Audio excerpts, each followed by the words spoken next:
Yo, what's up, everybody? What's up? Welcome to the Raider Fan Show. I'm your host, Derek Lowe. I got Gravy in the building. I also got the homie Gabe in the building. And thank you guys for everybody pulling up. I'm going to get to the comments and chats right now, but we got a special guest in the building. I met this guy. Well, I barely met him right now. We've been kind of conversating all week, since last week. We were just bullshitting behind closed, behind backstage and shit. They were just fucking roasting the shit out of me right now. But if you like seen the thumbnail, you're gonna see the GOAT 209. I've seen him. He's a hardcore Raider fan. Talks shit about cars, so a lot of you guys are gonna like that. Welcome to the show, man. Josh, what's going on, bro? Josh, thank you, man. Appreciate it. Yeah, what's up, brother? Yeah. So, okay, they were fucking roasting me about about my hat size.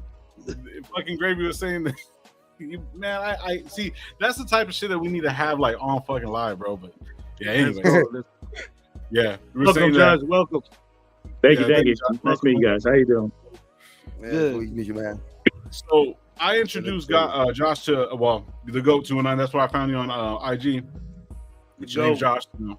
So I showed Gravy the other day, and what I remember, me and you had an argument over car. Like, yeah, you know what I'm saying? Like, I was like, weird. That was like my first internet beef. Like, dude, I got death threats because of the stuff I said about Derek Carr. Because like I've been off the car train since like 2019. You know, I hate to bring up old stuff and things like that because they're like, oh, you're on his dick and all this stuff. I'm like, no, it's like what's hot. It's what's the news. You talk about what's going on. You know, and the thing was he's been on the hot seat for so long. But like I had so many people just hating on me. I don't know how they got it. I had somebody send me a bag of dicks. You know, like the gummy bears? I swear to God. Yeah. And it said, literally, I shit you not, it said Carr QB1. That's it. I'm like, who the fuck got my address? Damn, man. I didn't post it because I was like, all right, they're gonna start sharing my address and everything. I was like, but you know, it's all fun, you know, everything. Instagram's cool. I love it. You know, meet people, talking to them, but you know, hey, there's no wrong with talking shit here and there. Oh yeah. So this is how the show's gonna go. This is where we're going to start it. John, I usually get to the chat first. I'm gonna get the chat. We'll get back into it, man. We'll start talking some bullshit, man. Hey, shout out to Michael Guerrero, man. Raider Paul's in the building. Shout out, man.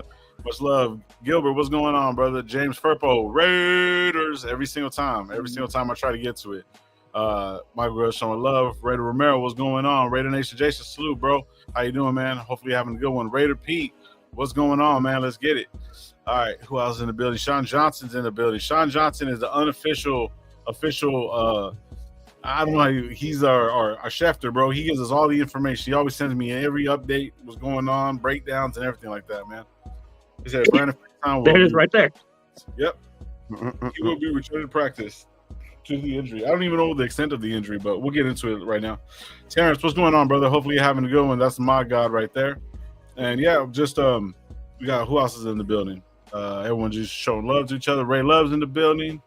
So what's going on? So man, I've been getting all your fucking IG shit, bro. That shit's hella funny, bro. The last one was fucking hilarious, bro. Yeah, shit. All right, we kind of caught up right now, so let's get into it, man. Pretty much, bro. We just bullshit and just talk about whatever's going on.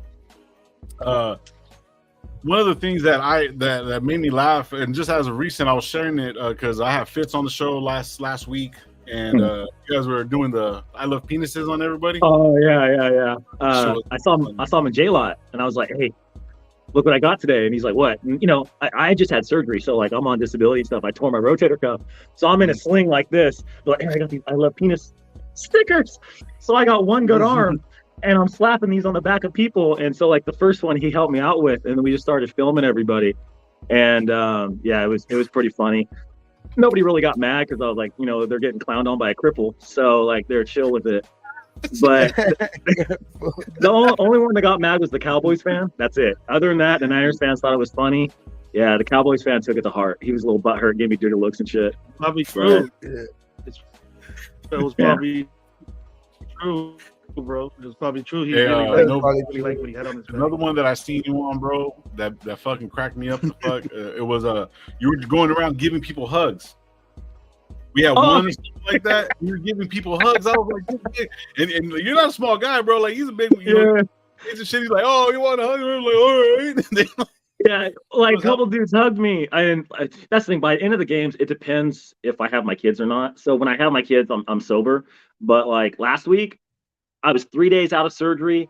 I was drinking and I took Percocet. Like I was gone. Oh, you're good. And I was feeling good. I was having fun. But like, yeah, I was feeling good. And so, I was just going around doing that, acting a fool. And then the hug one, same thing. I was shit-faced after that game. I stayed in Vegas all week. But yeah, just going around. One of my buddies, Go-Go Power Raider, if you know who he is. Steve. Yeah, that's my boy. And he's like, hey, we should go give people hugs. They look like they're sad. I'm like, I got this. And people were cussing me out and everything. It was pretty funny. It's just, getting reactions out of people having fun. A couple of people got a little upset, so I bought them a beer. I'm like, hey, just chill out. This is a joke, man. We're just having some fun, We've been the brunt end of that for years because the Raiders have been bad so long. This is the best, most toxic relationship I've ever been in my whole life. Fun. You gotta have fun after the games we've been. Yeah. Yeah, and then the other one that cracked me up the most was fucking the Kermit one, bro. Like you came out of left field with that shit, man. So I've been doing that since 2018. Like so, they got me. So I haven't like my Instagram. I like blew up maybe like 2 years ago. Like before that, I had like 500 followers. I have no idea how many white people started following me or anything. I'm just like a regular dude that goes to games. Yeah. And I kept getting more and more follows. And like when I did the first Kermit, I basically order Kermit the Frog, then I order all the stuff online and I make it. So every time I make one, I usually give it to a Chiefs fan. So every year I give it away because somebody wants it. I'm like, oh, this is funny. Can I have it? I'm like, yeah, no worries. Yeah. But yeah, my kids like it. They always laugh about it. So I got to make a new one for this year because I'm all out. I think I gave away 4 already. So I got to make another one. So are you getting like dog jerseys or something? Like what was that? Are you getting the dog jerseys? Yeah. I bought the dog jerseys. When we played the Falcons, I thought it'd be funny, and I got a Vic jersey, and I put it on a dog too. But I didn't put that on Instagram. Oh. I was like, but what the worst part is, I'm like, I found a Vic dog jersey. Like, how did they had it on eBay, and yeah, I was like, you can't sell this. Like, I'm like, I have to. Like, I just have to. Yeah. That's but Where you get these ideas from, John? Where you get these ideas from? Just come out the whim, or you just want to have fun? I got nothing better to do. I work. I go to the gym. I have kids and Raiders. That's like what I do for fun. So it's like, I don't plan things out like the I love penis thing. Like I order those stickers like 3-4 days prior to the game. I'm like, you know what? That'd be funny because we always joke about, oh, you're gay, you're a Niner fan. And then last year you saw like guys twerking in the parking lot. I'm like, all right, I have to do this. What? You didn't see those videos? No. Oh. Like J-Lot, they were literally raising their hand and busting down with each other. I swear to God. Ooh, 49er fans? Yeah. So, you just like. Oh. Not Wow. surprising. Yeah. So you got to joke with them. I always tell Niner fans, I'm like, the gayest thing about you is probably that you like the Niners, not the fact that you like dick. And it's not the penis. Some of them don't like that. It's not the penis, man. It's the Niners. That's what gives it away. Yeah. No, it's just all about having fun. Sometimes me and my friends bounce ideas off each other. I got a couple really cool friends that know how to design things. One of my buddies, Terry. So like, I'm like, hey, can you make this picture or make this photo for me? And he'll shoot it over and I'll print it out and take it to the game, things like that. Yeah. So it's just, it's just being a menace. That's all it is. You got to have fun to be a menace to the other team. Yeah, that's how it's cool, bro. Yeah, Power Raider and MC. We actually met MC. I had him on two of my shows, and I've been on one of his, and then we met on the Raider Nation Explosion. I met Steve for a quick second, just you know what I mean. He just started following and shit, but he seems pretty cool. You know what I mean? They have that Woods and Whiskey little setup over there and everything like that, man. But yeah, shit, that's crazy, bro. So man, if anybody, we got 28 people in here, man. So go subscribe to him, man. I mean, he already has all kinds of crazy shit over there, man. But we're gonna be talking ball, and bro, you're more than welcome to come on any of our shows. Don't come on us, but come on the shows. Gabe has a show. Gabe has a show. I'm not a Niner fan. Yeah, and this is, and I've been reaching out to people. So this is the first year I started getting on people's podcasts. So I've just been pretty receptive and really cool about it. Cause like I wanted to do my own, but I'm like, I'm not that tech savvy. And I'm like, do I have time to do it every week? So I just started messaging my buddies and people I knew on Instagram. Like, I watched your show. I watched the one with MC. Okay. So that's why I was like, oh, I'll message him. Most people are pretty cool. I've had a few people say like, hey, like my items like car, so you can't be on. I'm like, whatever. It's, you guys make your money, do your thing. Yeah. But most people are pretty receptive, so it's been cool. I've been hopping on them, doing some shows, had some people over at my house, things like that. So it's been a lot of fun. Yeah, you had what's the name over there? Autumn. Oh, Brian. Yeah, Autumn. Yeah. I don't call him all. I call him Brian. So Autumn Win. He was coming back from Sacramento, and he's like, hey, I live out in the middle of nowhere. And so he's like, hey, I'm gonna be coming back. I'm like, yeah, stop by. I'll give you a tour. Because I see him at every game. We always talk. We've had dinner, hung out, things like that. And so I was like, yeah, just come through. And he's like, Jesus Christ. I'm like, yeah, most Raider fans don't get to see my collection because I live in the middle of fucking nowhere. So it's just, it's cool to have everybody see that. And at the first game, I was telling my friends, I had like 20 or 30 people come up to me like, bro, your collection's sick. Where'd you get this? How long you had that? And it was really cool to talk to those people about that because I've been collecting since I was like 5-6 years old. So that was the coolest thing for me. That was probably one of the funnest podcasts I ever did, is when he went through and just toured everything. And I showed him all the stuff I've been collecting since I was, small. Yeah, because you be having raffles of different things. Even last year, you had a bunch of raffles. I seen that. Yeah. You and your boy were picking out winners and stuff like that. And then you see all your collection, bro. And you kind of like in some of your IG posts, like you show everything. I'm like, God damn, this boy got everything. You know what I mean? But it's like, if you've been for Raider collection, like it's just strictly Raider collection, or just a collection of just a bunch of. So like I have a lot of Raider stuff, like every Hall of Famer you can imagine, like John Madden, Al Davis on helmets. Like I have everything. I've been collecting it forever. But I do love the A's, Oakland, from the Bay Area. So cool. I have tons of Oakland stuff too, and then a little bit of college stuff, things like that here and there. But it's mainly 90% of my collection's Raiders. I've been going to games, the Coliseum, since I was a kid. So, and I had like a storage unit, and I had just all these bins full of duplicates. And I'm like, somebody's going to enjoy this, raffle it off, give some away, sell it, and I had people, like, why are you selling so cheap? I'm like, this stuff's been in a bin for 10 years. Like, it's not doing anybody any good. I would go look, what stuff sells for and just undercut it. Like, hey, you got a good deal. You get to enjoy it, have fun, so like, things like that. So yeah, I do a lot of raffles. I probably sold 400 or 500 things last year of stuff I just had because I had too much, and I was like, I gotta get rid of some of this stuff. Like my closets were just stacked. Yeah, so, let it be somebody else's, trophy type thing. You know what I mean? Like, instead of collecting dust, that's cool. Exactly. You know what I mean? And like, and this is the one thing, I'm not going to mention him by name, but there's a dude that follows me, and like he's had some medical issues. He's a Raider collector, and he wanted a John Madden piece. And so I was like, all right, what can you afford? And he told me, I was like, okay. I was like, tell you what, you put a down payment, you make me payments every month or two, what you can afford, like $25-$50, and you're going to have a John Madden auto that's framed. And so I did that for him. And he's like, oh my God, thank you so much. Because I couldn't afford that, like buying it on my own. People aren't going to take payments. I'm like, dude, you're good. Like, just enjoy it. So that's pretty cool. And I did that with like probably like 5 or 6 people, so they can get high-end pieces, because it sounds bad, but like you throw it on eBay, whoever has those money's going to get it. Like, and I know these guys are going to enjoy it. It's going to be like, oh my God, I got John Madden, I got Al Davis, like, because you don't see that stuff very often. So that was really cool, and they're like, why are you selling so cheap? I'm like, bro, I was like, I probably got this for free, to be honest with you. Like, I don't even know what I paid for it back in the day. That's cool. If I got it in person. So, that's probably the coolest thing.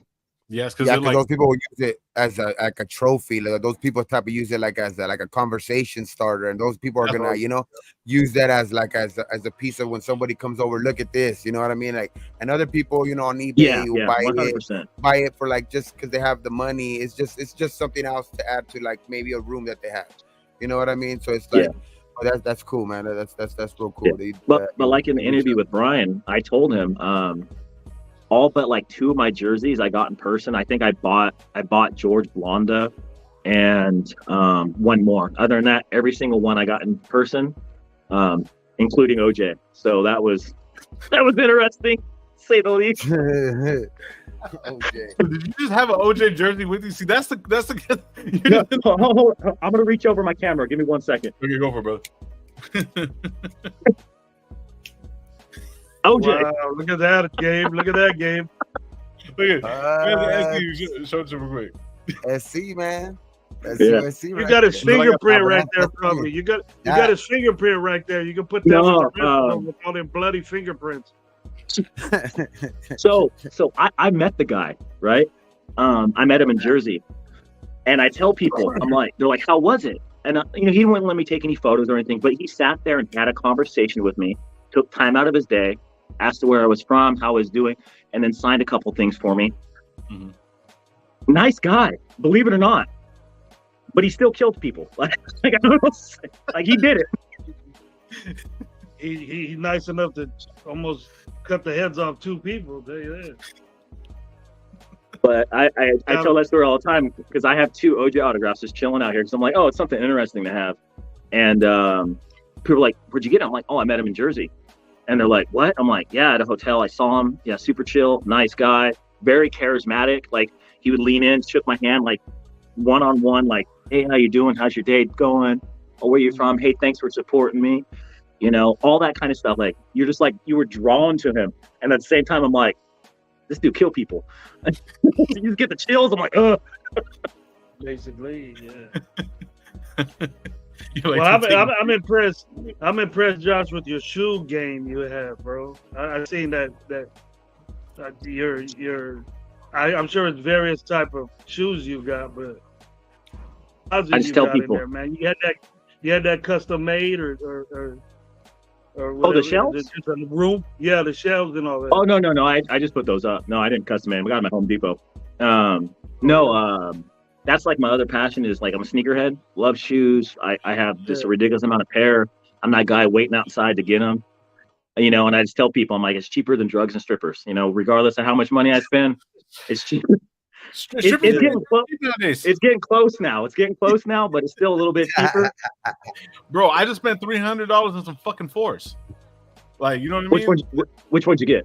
The fucking the black and yellow ones. The retro. I got them in the back, but the black and yellow ones. The lightnings, the black lightnings, or the lightnings, yeah, the lightnings. I got those for it was like $280. You know what I'm saying? I talked to the dude and did her. You know what I mean? Whatever, or not. But yeah, still that's like crazy.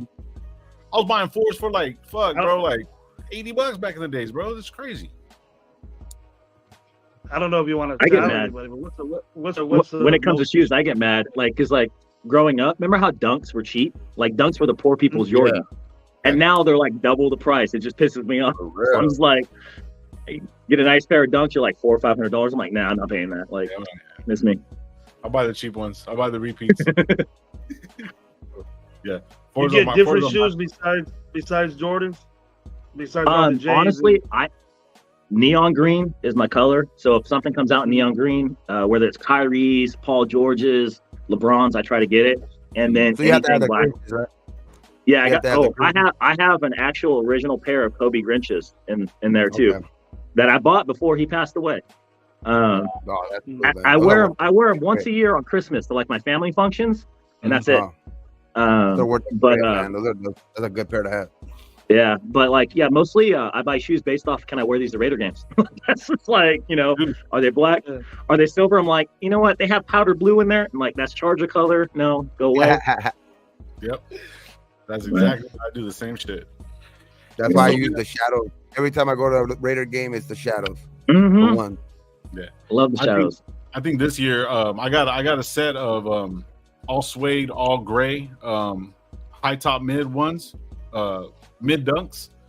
I think they're mids. No, they're just the high top mids. I got them in my Nike fucking I'm just gonna probably wear those. I'm gonna get them made and just. Oh no, you know what? I actually have my the Speed Turf that I wear for away games. The Speed Turf, the old Nike shoes that came out in the '90s. They were like it was like a cross between like cross trainers and like Air Max. But they made them with like the strap. They were kind of like inspired by the Dion shoes. They're the Speed Turf style. I think they're like the 95 or 96 Speed Turfs. They say Nike across the Velcro strap. Yeah, and it's like they have them in like different colorways, and they have them in the Oakland colorway. Yeah, I know which one you're talking about. Yeah, those I wear to the away games because they have a lot of white. Fucking serious. Queen James's color is hot pink. I'm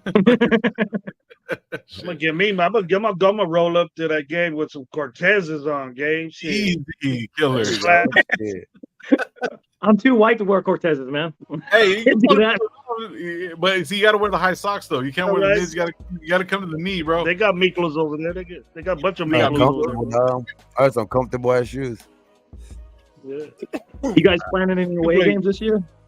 Actually, we're going to the LA game. We're gonna be there. We already got tickets and everything. We should be going to either Gabe's brother-in-law's go watch the fight, and then afterwards to I guess Simone and them, they're having a party in LA. So yeah. Yeah, we're gonna shoot over there during that whole time, and we're gonna be there until Monday morning. So we're staying the night, and then so we're gonna be there. So yeah, October 1st, right? Yeah, LA is the easiest away game to go to. I mean, it's not even an away game anymore. No, it's not, bro. Like, especially for me, I live down here, so it's like a home game. Yeah, and I gotta tell you, that is the worst stadium I've ever been in. Like, I think it's gorgeous. Like, it looks great, but it's a greenhouse. It's like hot in there. It's muggy. There's no ventilation. It's super hard to get around. Like, I've been there a few times. I've been so disappointed every time I go. Mm-hmm. Night game. I went to a Sunday night game and it was pretty cool there, but like, still, bro, like the fucking I don't know, man. I don't like the fucking stadium. Well, the first game that we went to was the first game of the season, and it was fucking hot as hell. Yeah, last year, because they had that stupid see-through stuff in the top. Yep. Yeah, and it was fake. It was cooler outside than it was in there. For real, it was. It was like a magnifying glass in that bitch. And like I remember that game. I was sitting next to Rilla in the front row, and I just felt bad for him. I'm like, this dude has to be roasting in there, man. It was like, I was drenched. Yeah. Damn.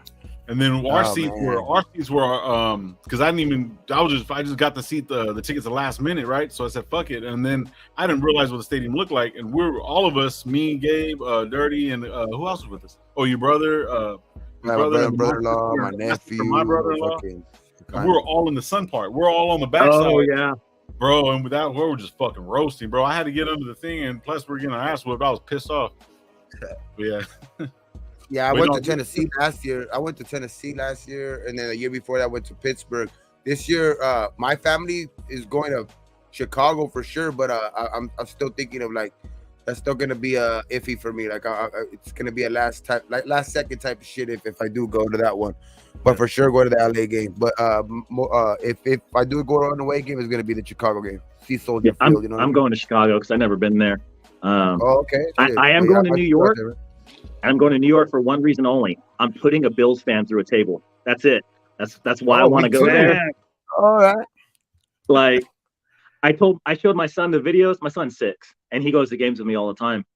And I showed him the videos. He's like, "Somebody's gonna let you do that?" I'm like, "Probably for a 6-pack. I mean, they're fucking insane. Like they're crazy as we are."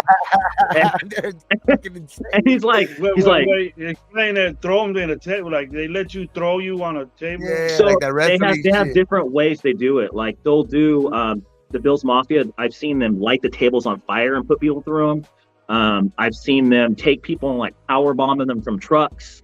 And then they'll just do it regular, like, "Hey, we're gonna throw you through the table from a vehicle." And then there's other one where they put them with a hot dog and mustard. Then they throw them through the table. And so I'm like, my son like, he's like, "Oh, can I help you?" I'm like, yes, you can. I was like, let's put somebody through a table. So I'm taking my own table to New York and I'm putting somebody through. Hey, look, you got the table in the seat or whatever? Yeah. I'll put it through the table and I'll have my son just come up and just be like, come down on it. Off the fucking top of an SUV. Okay, so they're jumping on the table like wrestling move like that. Like, yeah. And I mean, they're so drunk anyways, you know, they don't even care. You know, I'm good. That's cool, man. Buffalo. Yeah, that's gonna be an experience, man. That's Buffalo. That's gonna be cool. Yeah, the only 2 games I'm going to, we're going to the LA game, and then I'm gonna go to the Sunday night game against the Jets. Oh yeah. We got to stay in Vegas and too. Then I'll be in Vegas for the Pittsburgh game, the home opener too. But like that one, I'm gonna wait till like maybe almost kickoff to buy the ticket, because you know how that's what I've heard to do. You know what I mean? Like that's it works. It works. Yeah, so I'm gonna do that because I'm gonna be in Vegas that weekend anyways. My brother's getting married that weekend, and we're gonna be there till like Tuesday of that week. So I'm gonna take advantage of it. We're gonna go to the game. No sleep. You'll be up for a whole week, Gabe. You're gonna be all different colors. Let's go. and then the week after that is the LA game. Gabe's gonna be at the game all like this and shit. Hey. Gabe be having that's the only part. So this year kind of sucks because we're traveling so much. Like we got a game in Chicago, we got a game in, in Miami. We got a game in New York. We got games that are across the country. I think we're like the number 2 or 3 team traveling this year. We might even be number 1. That's the only downfall this year because it's so far away. Like going to New York, like we lose a whole day. So we're leaving like Friday morning. We're not getting there Friday night, which kind of sucks. We lose an entire day just because of our flight. So that's the only downfall. I'm just like, man, it's a lot of travel this year. I usually go to a lot of away games, but I'm like, I don't want to go to the East Coast 3-4 times this year. Like I'm going once and that's it. Yeah. I wanted to go to away games, but you know what I'm saying, bills and shit, all out how that shit works. And I just got a new fucking job, so.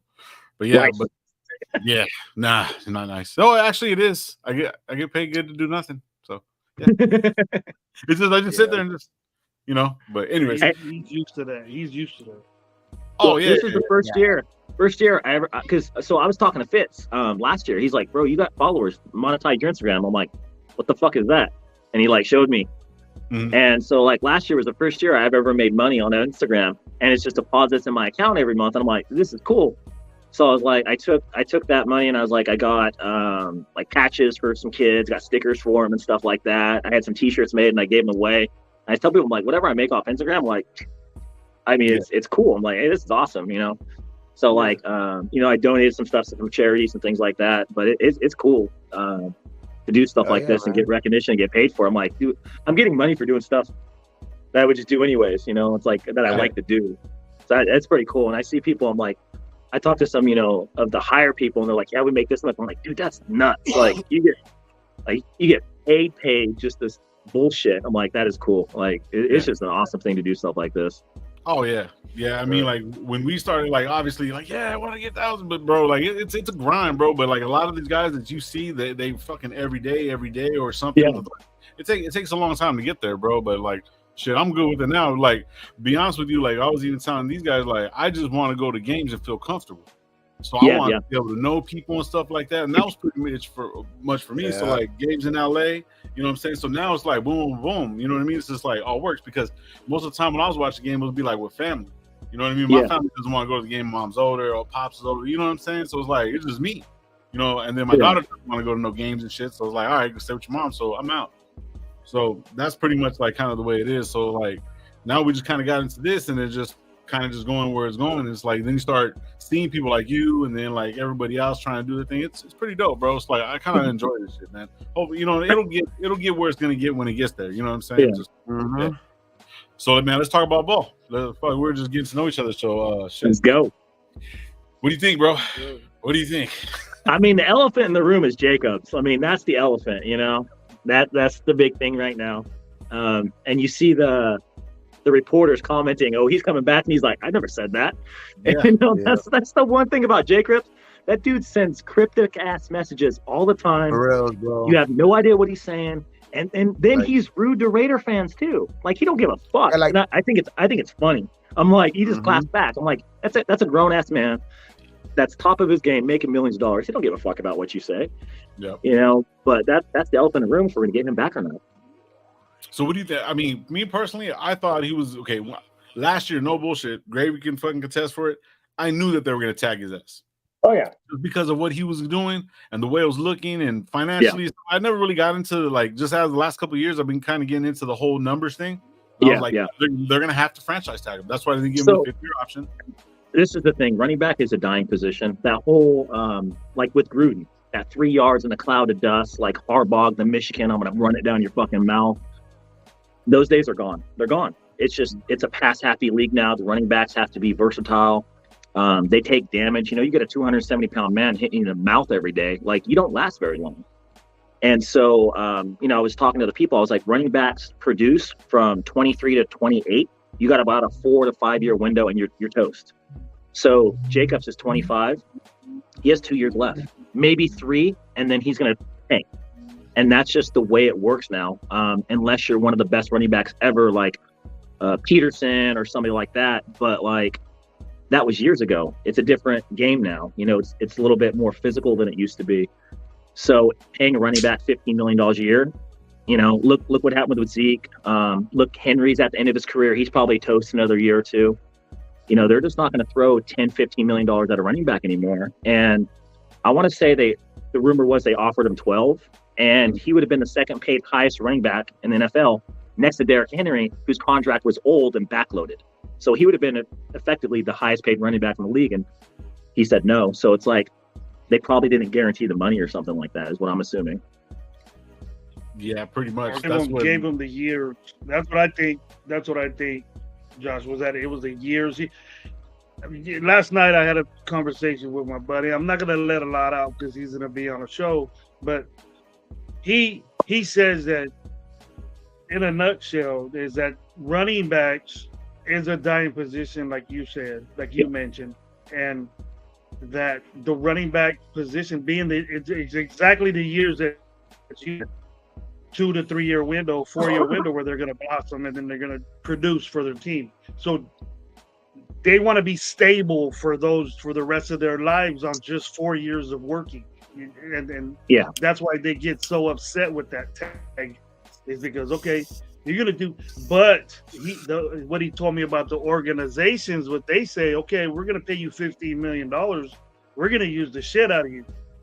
You're gonna use you for 2 years. This is like what happened with Elliott. They ran the shit out of him, and then Henry's doing the same thing now. So you get paid, you're gonna get used a lot, and then the running backs they tend to think that they're gonna, oh, I got paid now, so you know my carries are gonna drop. You know, this and that. The organizations aren't thinking that. They're saying, we're going to use you. You're going to be worth that $15 million. So yeah, Jacob needs to know that. That you're going to expect the ball get 1,400-1,300 yards. You're going to get paid. And Jacobs will get more than that. Yeah. And I tell people, I'm like, this is a fun thing that I learned over the past couple of weeks talking to people. You know, the last running back to make a Pro Bowl for a Super Bowl team? Marshawn Lynch.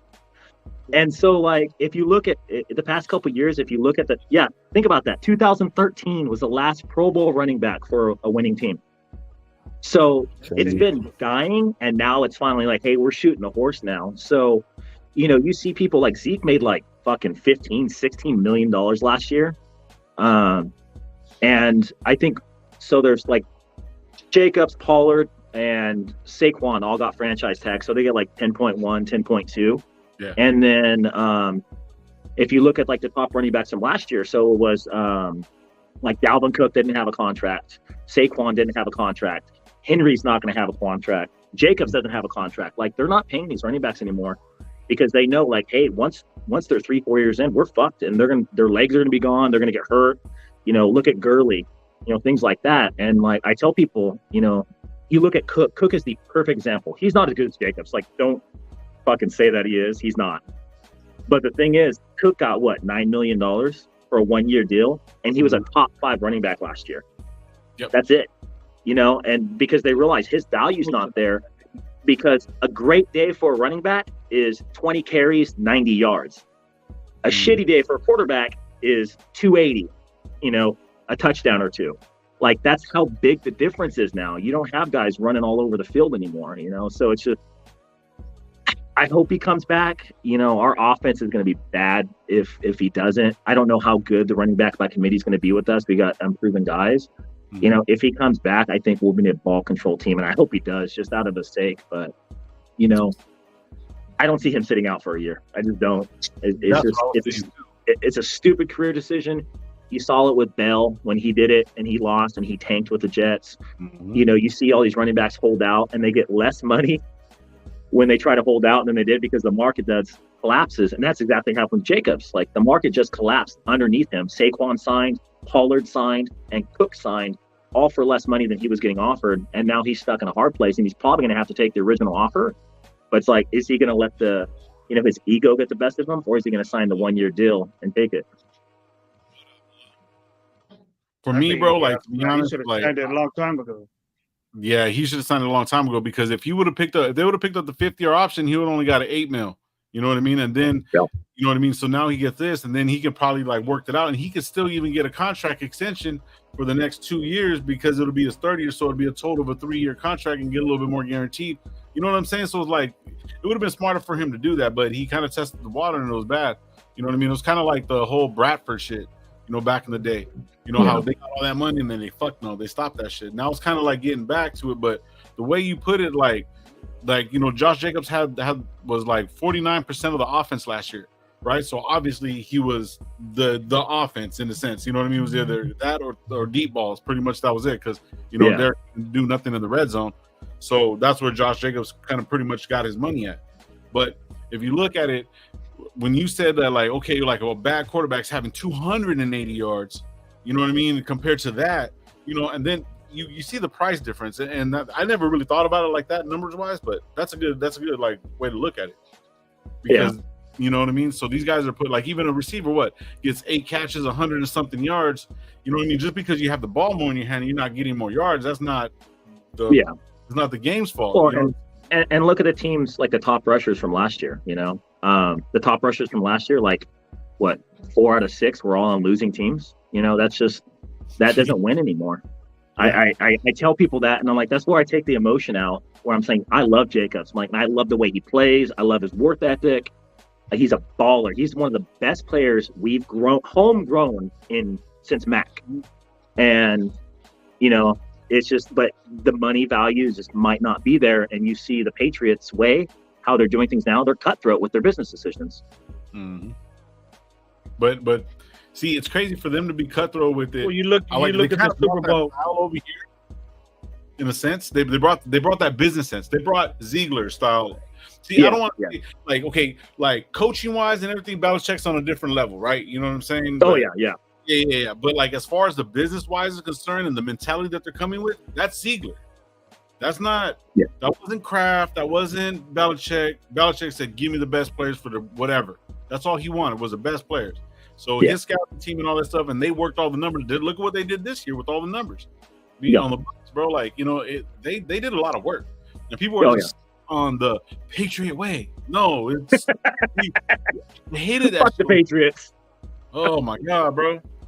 No, and I tell people this is a business. You know, there's always that, we call it ROI, return on interest, return on investment. You know, your value of a player. You look at somebody like Tillery or Jacoby Myers, we got them, or Peters, we got them way undervalued. That was Ziegler. You know, Ziegler knows what he's doing. Mm-hmm. We got them for like half of what they're probably worth on the open market because they want to dump money elsewhere. And right now, like, people don't know this. You know, we got like $30 million in dead cap because of fucking Gruden. Oh yeah, easy. That dead cap is what, because of Little Tim. Little Tim is $10 million, man. Yep.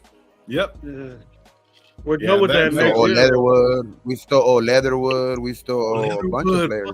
No. Bro, we're still paying Carl Nassib. Yeah, so it's like $5 million. It's like $30 million. And that's what I was talking about on my show the other day too, about, like, you know, this organization, this you know, front office is starting to do it right, get it right, man. You know, like those the contracts that you're talking about, you know, and even in other guys, you could even add other guys like, you know, Shalley, like you know, Duke Shalley, I think is gonna make some you know, some moves, the Marcus Epps type move, you know, like I just feel like, you know, those type of moves are gonna help this defense now, and then with you opening up, because they're not doing it only personnel wise, they're also, you know, doing it in books wise, you know what I mean? Next year, you know, all that money's going to be wiped off. You know, so you're going to be allowed to go out and spend more on free agency, you know, and get guys where you can see that there are holes at, you know what I mean? That, like, you evaluate this year with guys that I think are going to be able to produce even this year, but you're able to evaluate and still be like, okay, there's a hole here. Now we could go out and spend the money to go fill this hole. You know, even like a Robert Spillane, you know, I even like that type of move. Like, all these guys are gonna, I think, pay dividends, and I just think it's like this organization is moving in the right direction. Yeah. We're 100% building depth. You know, because like last year, if you notice, our D got wore out. It's not that they're necessarily horrible; they were just on the field too much, and we didn't have anybody. We were like bottom 5 in turnovers, bottom 5 in sacks. So if you notice, we drafted and got depth on the D line, which is going to help Crosby out tons because they would just double team him all day, Sure. and he still caused havoc. Now you got somebody on the end of him. Next year, if Jones doesn't produce, then you got another $20 million off the books, and they can start to actually get some good linebackers in there and, get some decent corners. Like, we should have a solid defense in the next year or two. They're building up their defense. You can tell what they're doing. They're getting core players there, and they're drafting young bodies that are going to be healthy and they're going to be able to take snaps. Yeah. I just feel like that's the recipe, for winning organizations. You know what I mean? Getting those contracts right, not overpaying with in certain positions. And I also think, with the Chandler Jones situation, him with having something to prove, and then drafting a guy like Tyree, that's gonna help them both out. I've been saying it, like since he stepped back on the field. I think that's gonna keep both of them fresh. You know what I mean? On the outside position, at the other defensive end position, on the opposite of Max. You know what I mean? Having Chandler start, and then not asking so much of him because you got Tyree backing him up, and then not asking so much of Tyree because you got Chandler in front of him. You know what I mean? So it's like I think that they're gonna help each other out. As in with the depth wise. So I think I just love the way we're building. I know there's still questions about McDaniels' coaching ability and all that stuff, but I think the other aspects of this organization, I think it's being cleaned up, man. And I think it's being cleaned up the right way. You know what I mean? From top to bottom. Now it's just let Josh McDaniels and Patrick Graham see if they can work their magic with their guys, the guys that they've deemed to be their guys, and have run their system, and let's see what we got this year, man. Yeah, if you even look at some of the secondary and some of the other guys with the contracts, like you're saying, Tillery's a good one because everyone. I've been on Tillery since we got him last year because he helped the defense get our defense in the last quarter of the season fucking shot up fucking 10 spots. That's the only reason why we moved up on 3 or 4 spots, because our defense was playing so well. Because when he came in, he was getting a lot of pressure, except for that last fucking play that actually started that fucking run. And I was watching it, bro. I was there in LA watching that shit just come slowly. I was on the second fucking. Yeah, but that was horrible call, dog, because that should have been a delay of game. Yeah. That should have been a delay of game at worst. A call, like a 5-yard penalty. That shouldn't have been a unsportsmanlike and all that shit. That was a delay of game. He slapped the ball out of hand. That's it. And they, it's the Raiders, so they give him the 15-yard and automatic first down. But it was just, that was a bonehead play. But it's just fuck, man. Those are just other things that we gotta look out for, because no reason Max to do that. I know, but Max was being held that whole damn drive too. You know what I mean? On the corner, Max was being held that whole damn drive. It's it's just crazy, but we got to be able to play through it. And now I think with the depth, I think it's going to help us out because guys ain't playing so tired. You know what I mean? Like he was Josh was talking about earlier. It's not so tired, bro. The depth, those guys were on the field way too damn much, bro. Especially when the offense couldn't get off the field at times. That shit was bad. You know what I mean? And it was like a snowball effect when that would happen. I think that's going to be better this year if Jacobs comes back. Is that Jimmy G's more of a game manager? We're not going to be as explosive. We'll probably average the same amount of points, to be honest with you, because we'll cut down on turnovers. But I can see us managing the game. So, the perfect example I discussed with everybody is the Bengals game when we were playing them at home. We were mauling them and beating them for the first half of the game, and then our D just wore out, and we couldn't stop Joe Burrow anymore. Yeah. And you saw it in the D line. You saw it on the linebackers. They were spent by the third quarter, end of the third quarter. And the fourth quarter, I'm like, if they hold up, we'll be okay. But you saw that happening. They just got tired because they're on the field so much. So, I think more game management style, less turnovers. You're going to have their D, 5 minutes is 5 minutes and change, time of possession. So it'll keep the D off the field and, they'll do better just by not taking as many snaps. See, that's what we need to get turnovers. We need more than 6 turnovers for a whole team, bro. You know what I mean? Yeah. 6 turnovers and fucking what, 20 sacks is what we got last year or some shit. It was bad. And that's a big improvement from, I think, years before, too. 6 turnovers is I think one year we had 3. Yeah, 1 or 3 or some shit. We had 1 pick. It's horrible, bro. That shit, that needs to be in not even just double digits, 10. It needs to be somewhere around 20, dog. We need to be able to keep that, average like a turnover a game or something. You know what I mean? That's to win some the type games. of football that wins goals. games. That's the type of football wins games, bro. Being opportunistic, you know what I mean? Like that's just being good in the red zone. You know, like those are the type of things that wins you football games. Like, like, those are the things that I expect for us to improve on too, though, this year. Well, I think the system, like the way it's set up, and how you're saying that Jimmy G, and we're all on the same page about Jimmy G. He's making NFL throws. He's like O'Connell, but he's making NFL throws. So them 5 and outs, them comebacks right there, boom, moving the ball, then running, then a play action, then he's throwing them off, and he's doing what he has to do to keep the fucking flow going, keep the time of possession in our favor, to where our defense is rested up. You know what I mean? Yeah. So that's what it's like. But last year, what we were doing, we'll score, we'd have a long ass drive, beautiful drive, then all of a sudden 3 and out, 3 and out, 3 and out, 3 and out. They score, they catch up, and then we're over here dropping bombs and shit, and then fucking cars getting all nervous and shit like that, and then having to come from behind, and then defense already burnt out. It's a team sport, bro. Like the offense has to have more possessions, more time on the ball, in order for the defense to get rested and do what they got to do. Defense is a hell of a fucking a position to play. Even though offense, you're moving, you're going forward, you're dictating what's happening. Defense, they're trying to hit everybody. They're getting hit left and right. You know what I mean? It's a little bit of a different thing. So like the defense, I feel, needs to be a little bit more rested and not be on the field as much. So that's time management. That's what Jimmy G does. Yeah, I think this year, how many wins we get all depends on our defense and how they match. 100%. Yep. How our D is going to take us to wins. If our D does not do good and these rookies don't perform, we're going to have a bad season. It all depends on the defense this year. Yep. Yeah, for sure. I believe that. For sure, man. I think like that, and then just being more efficient in the red zone. I think that's a big part that we've been missing for a long time too in the offense. Both sides. Yeah. But they would just stack. They stacked the box every year. That's all they did with Jacobs. The past 3 years, they would stack the box because Carr wouldn't complete balls in the red zone, and he couldn't get in. And we had like the worst red zone TD percentage, and Carlson had.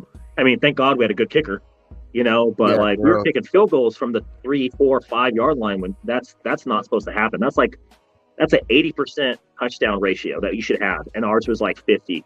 That's not good, you know. And people blame it on McDaniels. I'm like, dude, that guy had high-powered offenses year after year after year. When it comes to offense, he knows what I'm doing. Play calls, sometimes a little questionable, but like when it comes to offense coaching, like he's on it. You know, the whole head coaching thing, I'm like, But offense, like our offense was gelling last year for most of the year. Yeah, I'm glad you said that, Justin. I agree. I'm one of the few that agree that I like McDaniels and what he's doing. You know, right off the bat, everybody's saying, you know, fuck this guy.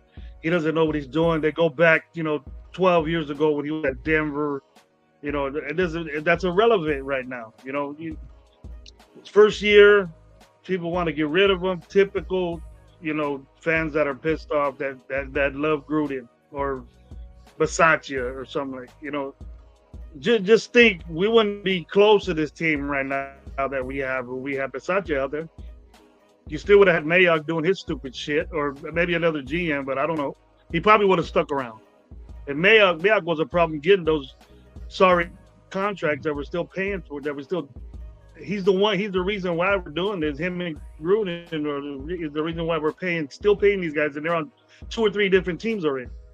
Yeah, 100%, 100%. I'm just glad we're stable. I'm glad we're stable at that. Yeah.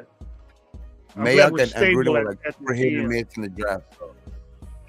And that's the thing, like I tell Raiders fans, we gave Gruden a second chance, and he wasn't that good the second time he came around. But we lived in nostalgia. We had that emotional connection to him. And it's like, dude, just Ziegler and McDaniels have won more than our entire franchise for their coaching careers, and they're in their 30s and 40s. They're in their 40s, I think now. Like they've won more than an entire Oakland, Las Vegas Raiders franchise. Like let them do their job. See how it works out, and chances are we're going to be in a better position with them than we have been the past 20 years. Yeah, a lot of people ain't liking this change, though, man. A lot of people ain't liking it, and it's. I don't know, man. I see it. I mean, obviously, you see it.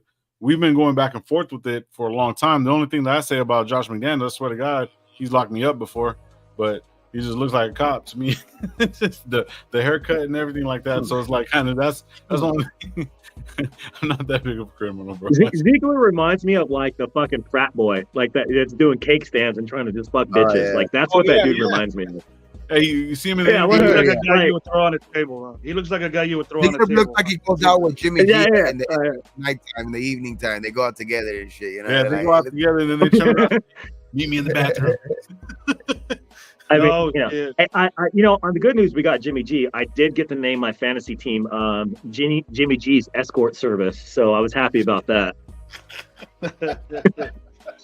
Hey, did you think ESPN blocked out? It blocked out porn star, so it's like you can't use that verbiage. So I had to change it from Jimmy G's porn service to Jimmy G's escort service. Same thing, really. Just about. Same thing. Better version of it. Yeah, but see, like the whole thing with Jimmy G I'm glad somebody agrees with me.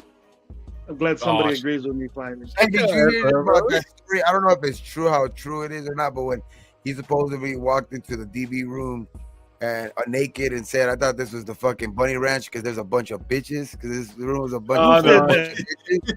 No. The story was a tweet that he did. It was something like that. Jimmy G. That's dope, bro. That's dope right there. See, that's why we got all the badass DBs now. Manned up. They manned up. He's gonna what a real man look like. Our female fan base is going to go through the roof with Jimmy G, though. Like, those seats are going to be wet and shit. Like, it's They need a seat cleaner where the girl they need to make Vegas needs to make a Jimmy G face towel and just hand it out to women the first game. Oh my god. Yeah. Hey, there you go. There's a moneymaker right there for you. Dirty, you be out there cross dressing, huh? Shut your ass up. Hey, I'm fucking Raider Trans over here. Oh, all the Transformers are in Frisco. Frisco, there you go. Raider Red Trans. Raider Red. Transformers. Raider Man? Question? It's a question. Raider Man? Bad word. It's a bad way to say Transformers. Shit. Miss Low. So a lot of people were saying that Jimmy G is going to be fucking hurt, bro. I don't see him getting hurt because of this offensive line and shit like that. But if he is hurt, everyone's fucking the O'Connell towel needs to be done too, or the O'Connell cup or something. You know what I mean? Like people are going to be throwing fucking liters of cola on the field and shit.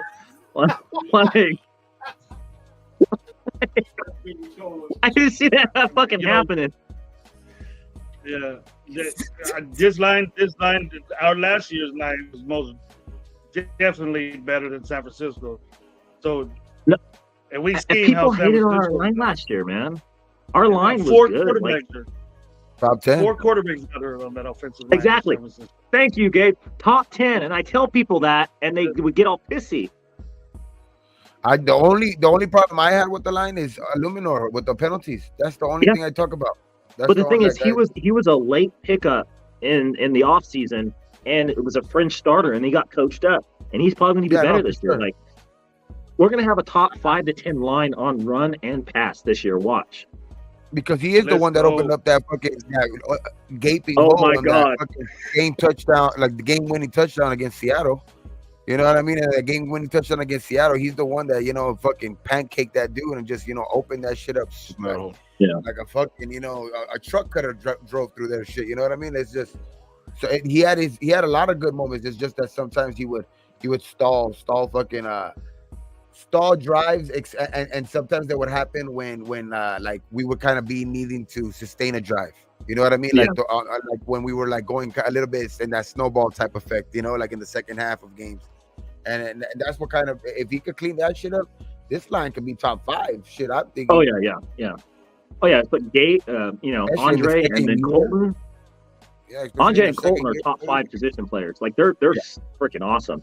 Colton Miller has completely blossomed into an offensive lineman. Like we thought he was going to be garbage. Like he had a lot of issues, and now he's amazing. Oh yeah. Dylan Parham, I think is going to be better. And then Illuminor's battling for Mumford's battling for a starting spot. You know what I mean? I think all of these guys are going to get better. it being their second year in this system, and also their second year in the league. You know what I mean? They already kind of gauge the speed of the NFL, and they're they're a little bit more accustomed to it. And I think they're gonna have a breakout year this year, man. The offensive line and the defensive line, and that's what they say in football. It starts in the trenches. So yeah, it's a great and they're young. That's the thing. Both sides, O line, D line, they're young. Besides Chandler Jones, we're what I think like the oldest offensive lineman's like maybe 26, 27. Like they're young. That's Colton. I You know? think that's Colton. Yeah. He's our longest tenured A lot Raider. of years. Yep. Colton. Yeah, and Barnes actually, like everyone was talking shit. Well, who's Barnes? He's just a pickup. He was a pivotal role in this offensive line. He played all kinds of different positions, even Parham too. It was kind of sucks that he got banged up so early and just in just the first preseason game. So he might have started having that lingering for the whole fucking season. So we're gonna need Bars. We're gonna need everybody to step up to the plate. But We're gonna need Muti. We're gonna need those type of guys. We're still gonna see who makes the team. Because there's a lot of guys, battling for positions. McClendon, Curtis. There's you got guys fucking, Dalton Wagner, who is I think they're gonna protect him kind of on the practice squad. He's gonna be one of those type of guys. But there's a lot of 6'9" dude. Yeah, man. No, Wagner's that 6'9" cat, that big old man, huh? Yeah, Dalton Wagner. Yeah, he doesn't have to do much, bro, to actually be effective. You know what I mean? He just got Hornets just have some good hands. Who improved. You know what I mean? He's a backup center. Like, there's a lot of dudes, who are gonna be, fighting for spots for depth in this offensive line, dog. Because I think the starting five are kind of set. You know what I mean? I think they're trying to go with what they had last year, build that cohesiveness, build like second year together. But I think the second group, that's the group that I'm kind of interested in this weekend, like watching them to see who kind of like sticks out, because it's gonna be tough, man. There's gonna be for the depth pieces. So this is who's like if we're running second squad, it's gonna be Heron, whatever, whatnot. He had a kind of okay game. I was watching a little bit of it earlier today. Yeah, then it'll be Muti, Grasu, Van Rotten, and then Munford. Oh yeah, Van Rotten too. That's another guy. And then you're obviously gonna have there's Gurman, Meredith, and Curtis and Wagner. The only one that I've seen out of all those is Wagner. You know what I mean?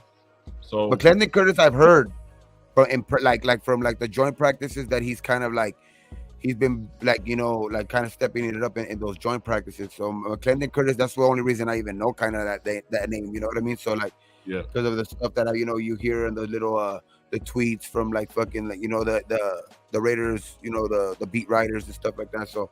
Saying they dominated and things like that. Yeah, like those type of things. But that's the only reason I wouldn't even know him. I think they're going to surprise us though, because that's the thing. Like you see how they run the team and like how they're cutthroat. You see them like that, and you're like, they're going to make some decisions that are probably going to piss some people off. Like right off the bat, once we start cutting people, it's going to happen. They're going to look at somebody like, hey, we got a cat. Yeah. Like we got a cat that's 23, 24 on a rookie deal, and we got this veteran who's 26. They're gonna ask that vet to save $3 million. That's the type of mentality. Like nickels. I can see them cutting. Yeah. I think they're gonna cut. I think they're gonna cut Bars. To be honest with you, that's one I think they're gonna cut. Could be one too. I tell people that like, oh, you're stupid. I'm like, I know he played a lot and he does every position, but like at the end of the day, they drafted and signed people that are probably better than that dude. And the same. How people will come out and say like, "Oh no, you're down for that." It's thinking like that. Like it happens every year. Yeah. Every year. So these guys are. You're hearing it about. You're hearing it. You're hearing in the secondary too, bro. You're hearing it in the secondary with make room for the young guys. Even if the guy is marginally a little bit better, even if that veteran's a little bit better, but he's worth a lot more, like they're gonna go with the young guy. Yeah, because they have a bigger bubble. Like they can be better. They're like, hey, we might be able to coach this guy up. We know what we're going to get with this one. But this guy's almost as good. We can probably coach him up to be better. It's potential. We see that every year. That's why the average, tendency in the NFL is like 3 to 4 years and you're done, Or sometimes even what you hear sometimes in camps where the veteran player kind of knows that he's going to have like a big time backup role or something like that. And he wants to kind of, see if he can go out and maybe get a starting spot somewhere else. sometimes he'll even go to the team president and shit like that and ask, can you guys cut me? Like you've heard stories of that shit type shit too. Like if I'm not gonna be used, like heavy in this system or whatever, cut me. You know what I mean? And those sometimes are those surprise cuts too, and you don't know what are those conversations are like. You know what I mean? Right now, especially because this is the last preseason game. There's only three this year, so those cuts are coming quick. So to me, the most interesting is we have so many wide receivers. I have no idea who they're going to keep. You know what I mean? Like some guys they're going to have to because of cap reasons, but like our wide receiver room is stacked.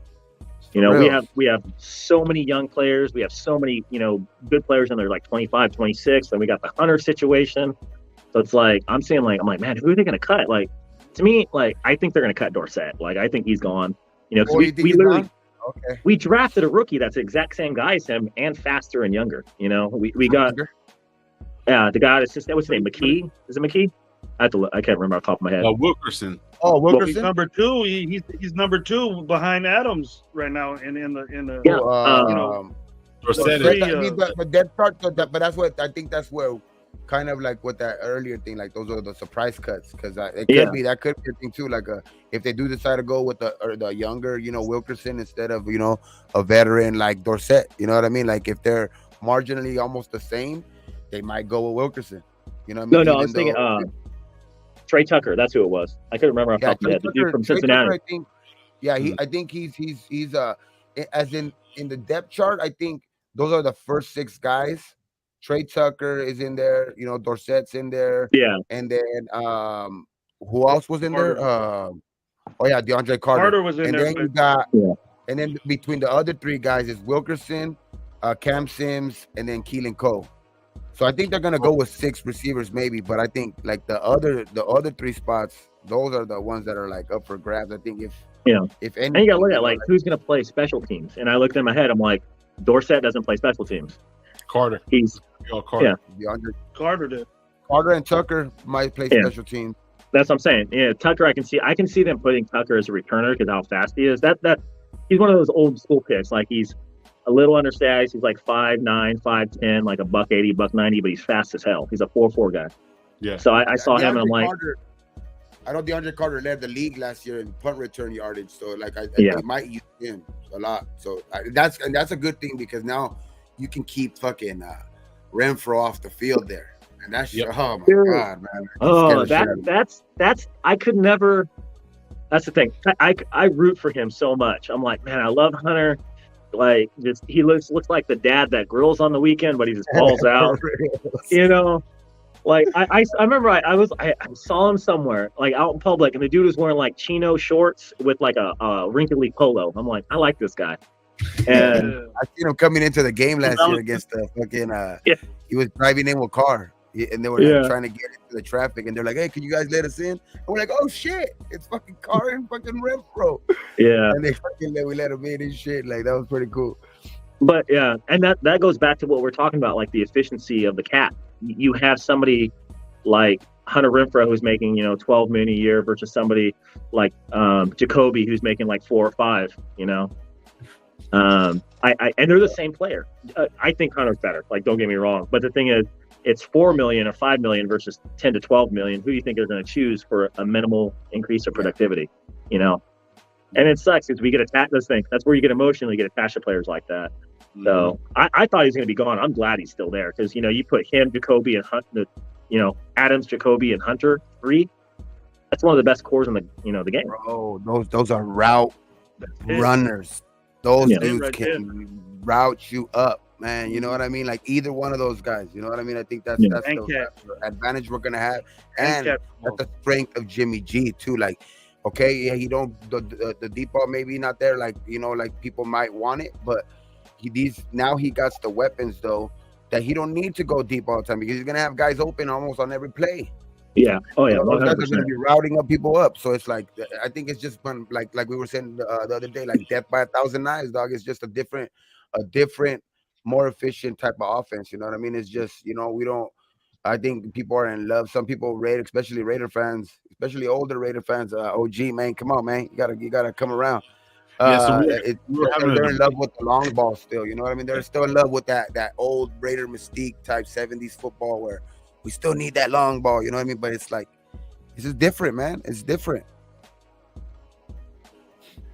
So for me, bro, like I was gonna say, like we're talking about the long ball. What do you consider a long ball? Because I'm thinking it's what 25 yards. At the way the game is played now, it's not bombs running the ball. No. So it's like 25-yard ball in the air. That's fucking a long ball. You know what I mean? Yeah, 20, 25 plus. Yeah. You know, and most quarterbacks have like a 50%, 60% completion percentage at that. I think Jimmy's like in the 45 or something like that, so he doesn't throw them very well. Yeah.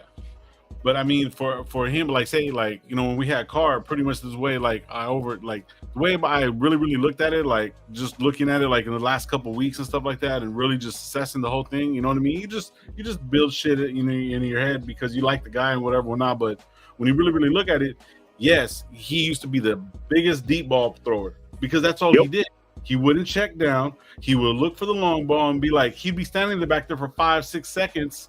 And then still get sacked or fumble the ball or do some dumb shit. You know what I mean? So it's like so the offense became predictable. If he would have played, if he would have sat back, did this and just, he would have been fine because he's accurate. But he didn't want to play that way. He wanted to play a different way and compare to the system for it to work. You know what I'm saying? So that's, for me, that's kind of like the way I look at it. And all these guys, if you look at them, all of them have a lot of the same strengths, a lot of the same things. Like, so like, even if we have DeAndre Carter for this year, Trey Tucker could learn off him. You know what I mean? And then we can move on from him and then grab other players and keep them going until we get something going. Because like Cam Sims I think is going to be the guy that's going to stick around. And I don't think he's going to have a big year, but I think he's going to be more effective. But he could be cut too because he had that nice catch in the end zone. But like there's Zuber and Lacey, those guys are gone. I don't see it. Comes down to this weekend, bro. I think it comes down to this weekend because this game is gonna be big time for all those guys on the like, you know, on the fence. You know what I mean? And because this year's cuts it's different, bro. The rules changed. You don't have to get down to 53 to the end, so it's gonna be a lot of cuts. Like we're like, damn, you know what I mean? It's gonna be a bunch of dudes cut in the last moment because. Before there were deadlines. You got to get down to 75. You got to get down to this, and then by a certain day. Now it's just from 90 to 53. Fucking by next week, pretty much. Yep. Well, there's gonna be a lot of unhappy Raider fans next week. They're like, oh, they cut this guy. McDaniels is a fucking idiot. Ziegler's stupid. I'm like, you know what? They know more than us. Like, let them cook. Let them do their thing. You know, we'll see how it works out. You know, and I think is like I trust Ziegler as a GM more than I trust McDaniels as a coach. 100%. Like 100%. Bro. When it comes to Ziegler, like I trust that man as a GM. Like he's brought in ballers and he's putting together pieces. And people are like, oh, we lost the playoff team. No. We had a fringe team. We got lucky a few games when we made the playoffs, and then you showed all of our weaknesses.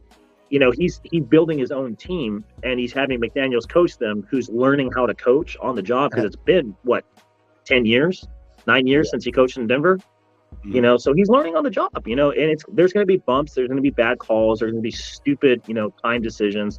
But he's going to get the players that work with him and work with his system. You know, that's that slow, methodical system that he's used to, like he had with the Patriots. That is true, bro. Like, I was saying the same shit, bro. I was saying the same exact shit. Like, I trust Ziegler and all the moves that he's gonna make. The person that's really on fire right now, that's pretty much needs to fucking do what he has to do, is fucking McDaniels. McDaniels has to get the guys. But Fitz was saying when he was watching them at training camp, bro, he said he was the fixed point. Everybody was there. Everybody was locked in. He said that the season before it wasn't like that. It just seemed different. The vibe seemed different. The team seemed different because, to be honest with you, I felt like, you know, Jimmy G being the guy that he's, you know, porn star Jimmy, whatever, you know what I mean?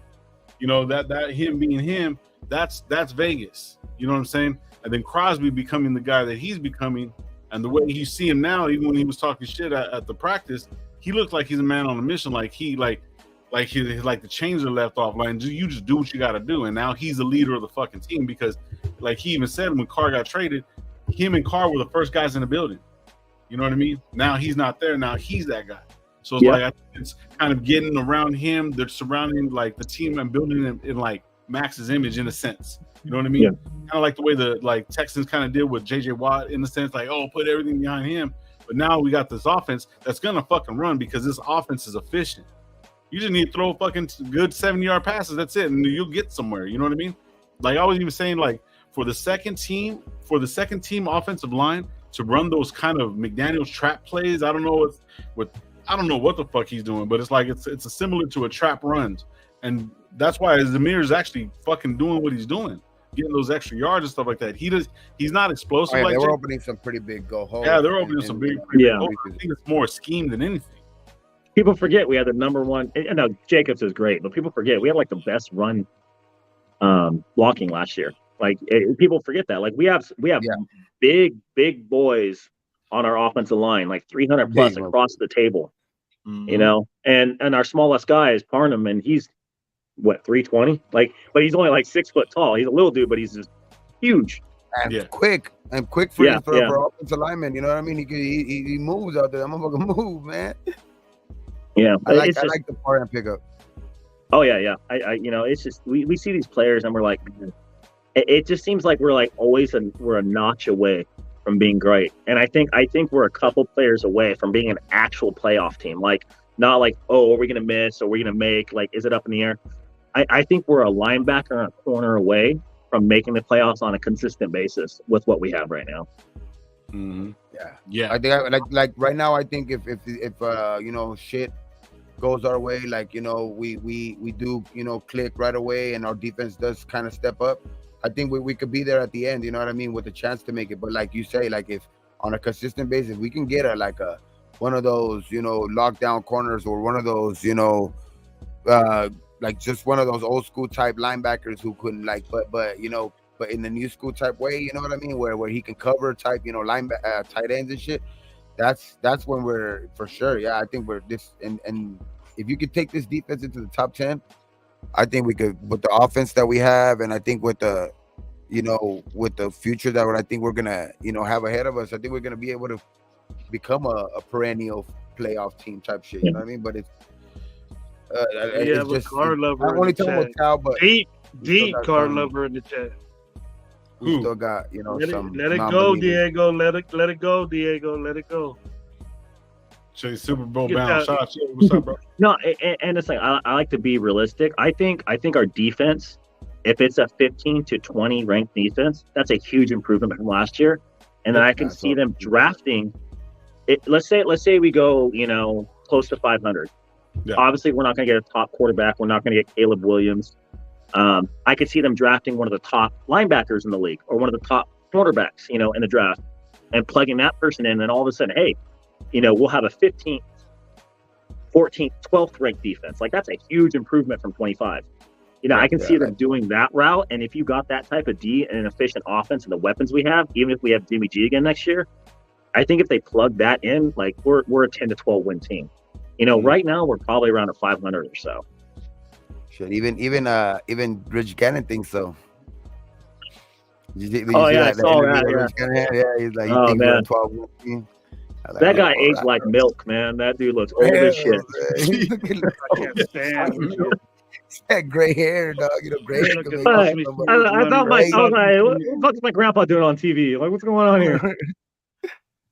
Hey, but a lot of people were making that comparison. I was like, look at what fucking what's the name did when he came in. Nobody wanted fucking Gannon. Everyone was like, man, fuck Gannon. I remember I was young, you know what I mean? Actually, I wasn't that young, but I was like young in the football, whatever, not. And I was actually in the military at the time.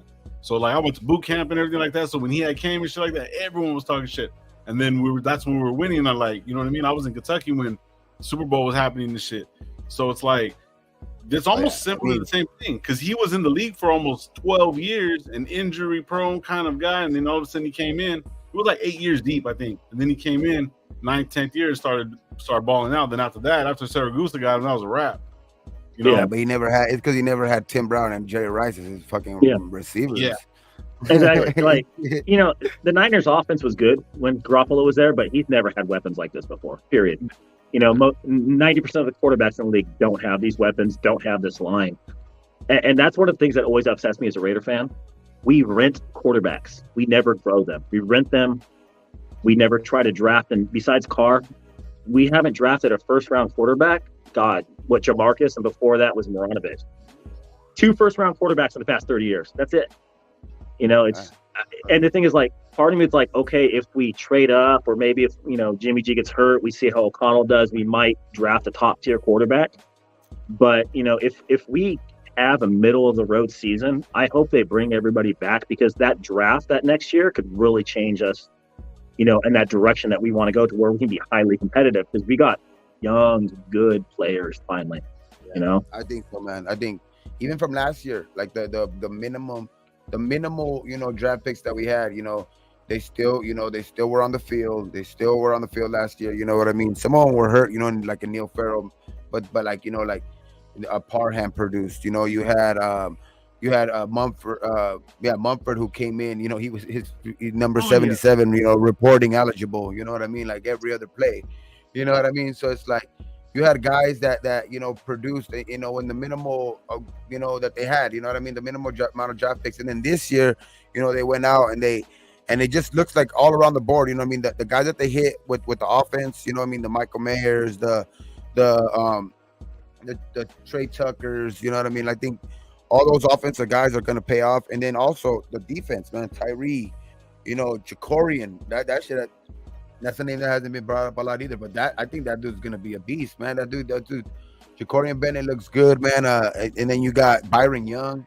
These guys are all going to pay dividends to this team, man. I think, and that's where good teams are built, you know what I mean? Where through the draft, and I think we're starting to get to that finally. You know what I mean? I think they nailed it this year in the draft. I think Meyer is going to be a killer on tight end. He's not explosive like Waller. We look at Waller like, oh, he's not as explosive. Like, Waller was one of the fastest tight ends in the league. Meyer is just a monster. Like, he just mauls people in the blocking game, and he's big. He reminds me of like a little bit slower Gronk. Like, he's just that big, huge, athletic guy. Doesn't have a lot of top end speed, but he's just going to maul you because how big he is. He knows how to use his body too. Yeah, and he gets the position. A cornerback is not going to be able to cover him. A safety is not going to be able to cover him. He's going to maul these guys. I think that's going to be the steal of our draft. Him and Young. That's the thing with Young. They have to coach him up. If you ever I love college football. Young, to me, he was a third round pick because he can't rush the passer. He's not that great stacking the quarterback. But when it comes to run D, top notch. And I think they'll start to coach him up. They'll put them in there on first and second down, and he'll get a bunch of run stops, tackles for losses. He'll take up 2 blockers. Him with Tillery was going to be good on first and second down. Yeah. And that's the thing. Like, I see Young making probably a really big difference on defense besides Wilson. And then I see Mayer being the steal of the draft for us. I just think he's going to ball out. You watch him in college; he was a killer out in the field. Especially in Aiden, and then Aiden O'Connell too. I forgot about that in the draft. We haven't talked about the stats. Men with mustaches get things done. Okay. Oh, here we go. What do you got to say about that, Lo? Hey, that's the only thing I can grow. That and this. I can't grow this. Yeah, my shit comes in patchy as fuck too, man. It's all scraggly and everything. It looks bad. Shit. So, like, okay, the point of, like, I was watching a lot of shit on O'Connell today, man. Like, a lot of people are like, to me, he's a fucking baller, bro. Like, even though, like, the number one quarterback, bro. What's this? I always said this. What's the statistical fucking, like, how many number one draft picks are actually Hall of Famers? I think it's like 6%. Yeah. But the part is, first round draft picks win Super Bowls about half the time. That's what the number is. And then, like, last year, it was about a third of teams had starting quarterbacks that weren't drafted in the first round. So like 10 to 12 teams had second picks and on, but more often than not, first and second round quarterbacks do win Super Bowls. That's beyond Tom Brady. It's almost all first and second round picks. So that's the kind of thing where you get into, but now we're starting to see these quarterbacks come in, and you may not know this, O'Connell. So O'Connell had a lot of injuries his senior year. Yes. And then his brother died. During the season too, right before the bowl game. Yeah, he was dealing with a lot. Yeah. So it's like, you see him, he was injury prone. He has a great arm. He's not very mobile. That's why he dropped. But I think you see a guy like that has those tools that you can coach up. Like, I think he could take over with coaching. I don't think he's ready right now. Yeah. But no, I think he could take over. That's what I said. If Jimmy G gets hurt, like, I'm comfortable with O'Connell. For reals. Like, he made me more comfortable in that second game last week. Like, I know that the Niners are a better defense or whatever you want to say, but like, it was the first game, you know what I mean? I wanted to see what he did, you know, in the week after, you know what I mean? Because when you play good and then there's a little bit, you know, you get talked about, you know, during the week, you know, that pressure maybe mounts a little bit. But he came out and fucking played better. So it was just like, you know, like, so it's yeah, man, I think that dude's gonna be able to be coached up, and I like that about him, and he's like a prototypical type quarterback for, you know, McDaniel's system. Yeah. And everybody wants that Brock Purdy effect. That's what everybody's looking for. That late round quarterback that comes in and just kills it. Like that's a shot in the dark. That doesn't happen all the time, you know? Because you see somebody like Trey Lance that's just a complete bust and had all this hype around him, all this athleticism, and he just sucks. So it's just some teams get lucky, you know, with their second round, you know, take Jalen Hurts, you know. Everybody thought like he's washed up, had to transfer colleges, all this stuff, and look what he's doing now in the league. You know, it's just a smooth player though. Even like it doesn't matter where he went, how that shit developed. He was always a smooth player. You can just see he can just flow like with the game. He just has that. He just has that with him. You know what I mean? And then there's the other guys that like kind of like I kind of just was watching like the whole backstory of O'Connell. He has like 6 brothers and sisters. He didn't even play high school. He didn't play high school football until his senior year. And then like when he got to college, he was like the 8th quarterback on the team. Everybody was getting hurt, and then he finally got a shot, and you know what I mean? And then he's just balling out like he could play the game, you know what I mean? So it's like those are rare talents too, you know what I mean? So it's like some people have that natural ability to play, you know? Right. Hey, did you guys see that shirt that he was wearing that said, I look like Favre, but I play like Favre? I want to know if that's real or not, or if that's an edit. Like, I don't know. It kind of looks like it. I've been hearing that he looks like the Super Trooper, because I think they even said it on like, I think it was NFL Network the other day, like, oh, the Super Trooper. They even said that as in the highlight. They're like, you know, the Super Trooper came in, you know, because they were talking about they were talking some pretty bad stuff about Hoyer too. So I was like, it's not just, you know, us content creators, dog. That's around everywhere. You know, that pick 6 that he threw, it was just, you know, horrible looking. You know what I mean? It's just they were talking about somebody in this system that's played in this system for so long, this type of system for so long, shouldn't be looking that bad on a pick 6, bro. Like, okay, a pick 6 where a guy, you know, jumps a route or something like that, but don't make it look like that, bro. You threw it right to the damn dude. You know what I mean? So it's like that was pretty damn bad. So, but yeah, man, I just think it's gonna be different, man. I just feel this a different little spark about this team, man.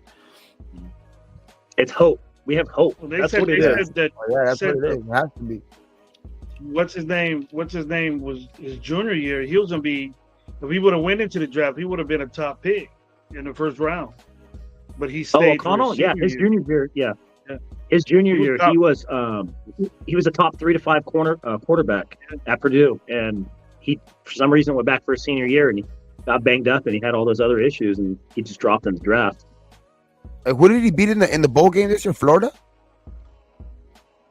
Did they beat Florida, an SEC team, right? I think they beat Florida. I think in the I forgot what bowl, but like, yeah, his brother had passed away right before. I think they got beat by Michigan. I think they got beat by Michigan or something like that. The Stu was it. Michigan. But Purdue won, no? Purdue won their bowl game because he went out and won their bowl game. I think after his brother had passed. Yeah, he did win. Yeah. But the championship in the league they're in, they lost to Michigan to win the championship. Yeah. I think that. Yeah, but they went to their bowl game and they won that game. Yeah. They went to that bowl game and won that game. Yeah. So I mean, it's pretty much. I mean, this next game is going to be all third strings. I don't even think first strings even going anywhere. You know what I mean? I think they're staying at home chilling. Jimmy G is going to be at the whorehouse. Yep. He's starting his escort service. You know Jimmy G stayed back. Yeah, you know very well if he ever slid into any of those places around Vegas, it would be on TMZ within 27 minutes. Like it would just be all over. Mhm. You know, it ain't gonna happen. I guarantee McDaniels and Ziegler said, "You guys fuck around in Vegas, we're gonna cut you." You know, I think they're gonna have, and that's what I was worried about going to Vegas. I'm like, man, these players are gonna be stupid as hell. Like, but you know, it hasn't been as bad as I thought it would be. Well, okay, so there was a couple incidents. Jacobs got in an accident. Yeah. Obviously, Ruggs. Yeah. Yeah. Then Hobbs, Hobbs, you know what I mean? Hobbs falling asleep in the car, all loaded. Yep. One's in the So, car, or something like that. Even former Raiders, like fucking, you see Marshawn Lynch in Vegas? Fuck, that dude was that shit was I don't even know what crazy, the fuck bro. happened. He was fucking in a Lambo with no tire, and he was just like all slumped. They were like dragging him out of the car. He was all fucked up. The car had no tire, and he was still trying to drive that shit. Down the strip, that guy was fucked up. I just going all the way back to Oakland, man. That 3 wheels, bro. He thought he was 3-wheel motion all the way there back to Oakland, bro. Nah, but yeah, but I think that's just I think because Vegas too is getting more like it's just a big community now too. Like there's like a lot of stuff to do even off the strip now. Because before it was just damn strip, you know what I mean? Did you guys go to Vegas before the Raiders were there at all?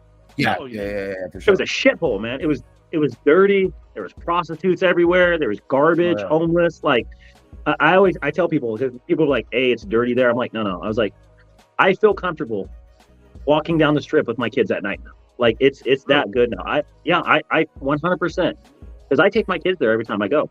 Okay. And so like obviously I can't go out and party and stuff. But I'm like, hey, let's go to the arcades. You know, let's go to the kid things, and let's walk the strip. They like sing the street performers and things like that. And yeah, you feel safe there now, and that's the one thing I keep telling people, because I'm encouraging people to go to Vegas. It's fun. Well, first of all, unless you go to like that North Vegas where it's like Washington Street and all that shit, like that shit's bad. But that everything has that like that. You know what I mean? Like downtown LA has that shit. Frisco has that shit. You know? Yeah. Bunch of fucking cities have that shit. You know what I mean? But it's like, I think it's just more family oriented now too. You can have a family there now. There's more communities there now. So I think that's not even like, it's kind of like almost like every other city now, dog. Like, you know what I mean? It's not like every other city, of course, because it is Vegas, but I just think that shit could happen in any city now, dog. Like the stuff that these guys are getting in trouble for. So I don't even think they can use that as an excuse anymore. Like that shit's. They made Vegas good enough, and I think they knew what they were doing. You know what I mean? To make it more family oriented and all that shit. And then the A's are going to move there too, so Yeah, no. And then I think they're talking about a professional basketball team too. Like right after that. You mean the Aces aren't enough for professional basketball in Vegas? They won a champion, and they're champions. And I can't name a single player still. I just know Plum. That Plum, yeah. Waller's lady. I just know that. Yeah. Waller Plum. Was it Plum Waller? Plum Waller. Waller Plum. I'm surprised he didn't take her last name. I'm surprised he's not Darren Plum. He's Darren Plum now. I mean, were you guys upset when they traded Waller? Because like me, I was like a sigh of relief. I'm like, this guy's head isn't in the game. I was not upset. I was talking shit too. I was like kind of like you with Carr. Like I was off of him. Like after, I'm like, I wish they would have got more. But see, what I think is New York listened to his shitty rap album, and they're like, no, we're not giving up that many picks for him. Yeah. So initially, because they'll do it in New York, though. Yeah. That's hip hop in New York. Yeah, that's all hip hop in New York. Initially, like I was really, really excited with Waller, the way he came. I like the underdog story plus his backstory. I named my dog after him and shit. So now my dog is just Walls. Wally. Yeah, it's Wally. He went from Waller to Wally. But you know what I'm saying? This dog is like, he's good. Like, you know what I'm saying? But yeah, like I like the story and everything like that, kind of similar to mine, whatever. But like his rap album was crap, and then you can see that he wasn't in the. You mean you didn't like Turf Toe? He was rapping about Turf Toe when he was injured with Turf Toe. You mean to tell me you didn't like Turf Toe? Hey, I got it. I bought the album. Hey, I 100% said, "Hey Waller, I loved your song Turf Toe," and he came up and signed my jersey.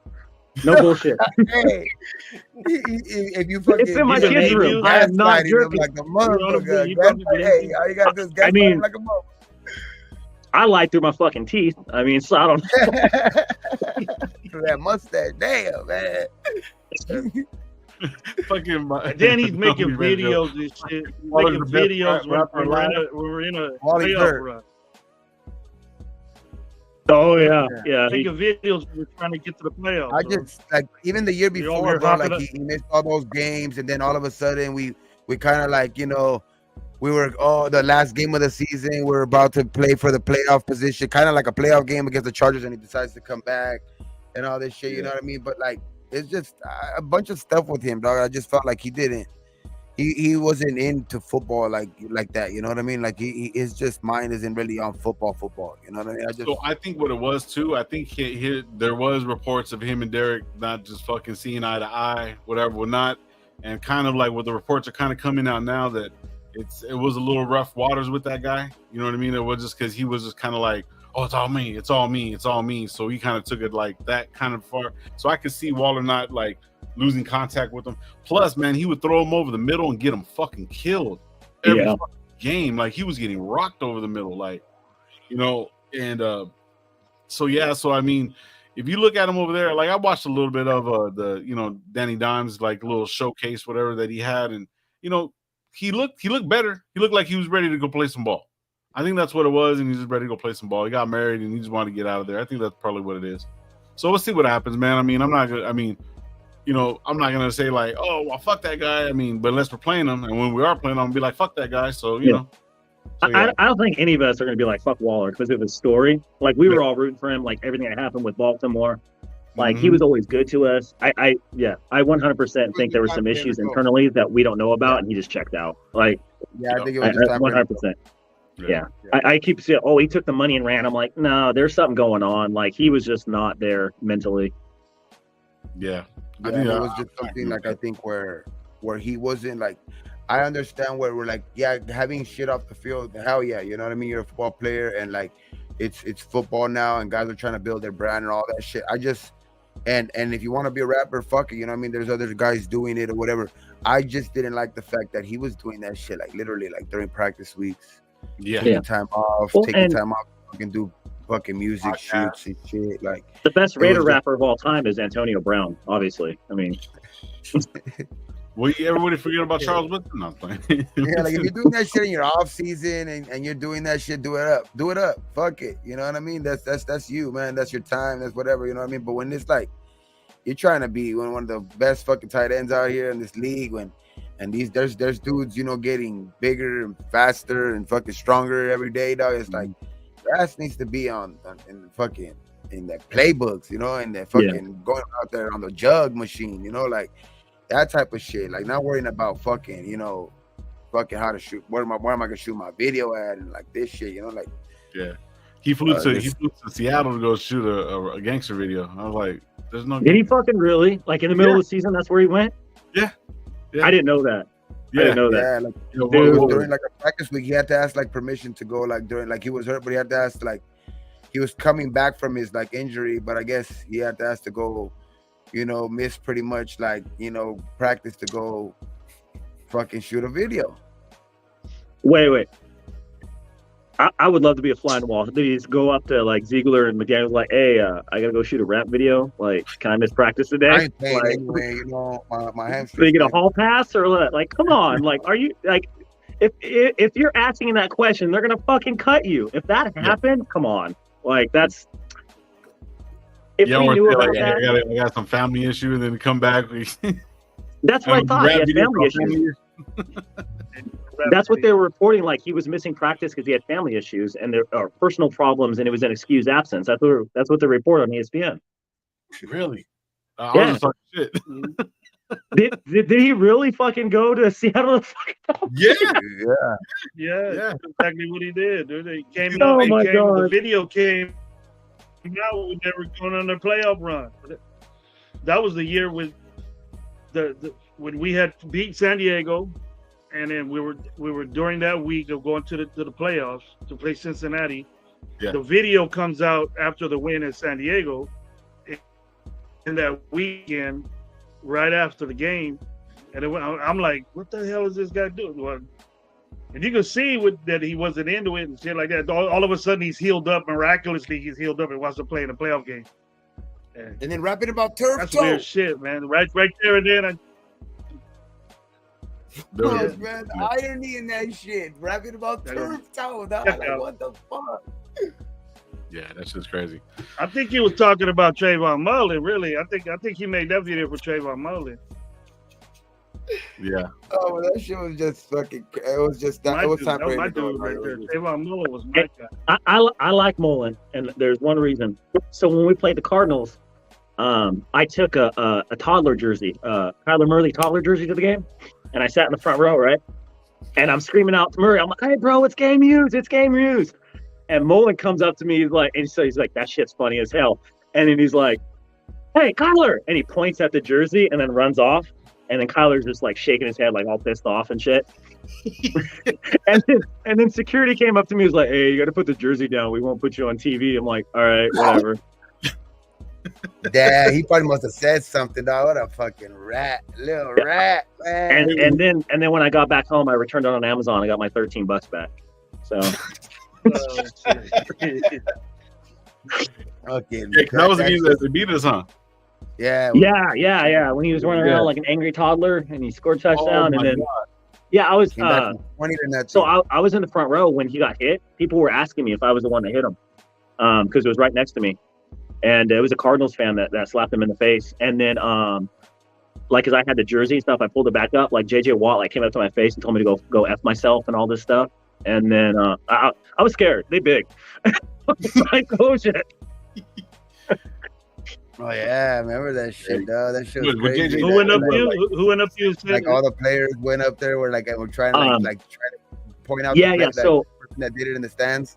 Yeah. So Murray got hit to the left of me. I was at the right. I was next to like Power Raider IE, and then oh my gosh, Violator were like all next to me. I was on my left hand side, and then they came up because I was talking shit the whole game. I always have signs and stuff whenever I go in the win club, and I'm just mouthing off, and security just laughing and stuff. And so as soon as Murray got hit, right afterwards, they came directly up to me and started screaming in my face, and like flipping me off and everything. Some of the defensive players and Watt was screaming at me. Yeah. I was like, oh, this. And then that's when all the police came in, like, no, break it up and all that kind of stuff. But no, it wasn't a Waiter fan. I saw that. I was there. It was a Cardinals fan reaching out, trying to high five him and smack him in the face on accident. I have a picture of it on my Instagram. Yeah, you can see it. You can see. I remember seeing that shit. Like, it was somebody trying to high five him or like trying to pat him on the the fucking on the shoulder pad type shit. Like, and he got snagged. You know what I mean? Well, he's 3.5 feet tall. Like, they're trying to high five him. Crowd. I mean, what are you expecting, bro? Like, you know what I mean? Like, nothing but Raider fans. People are gonna be trying to touch you. Like, people are gonna be trying to like, people are gonna be trying to come from over top or whatever. So automatically, you might, get smacked or something. And it might not even be a smack. It might be just somebody trying to excited to fucking touch you, motherfucker.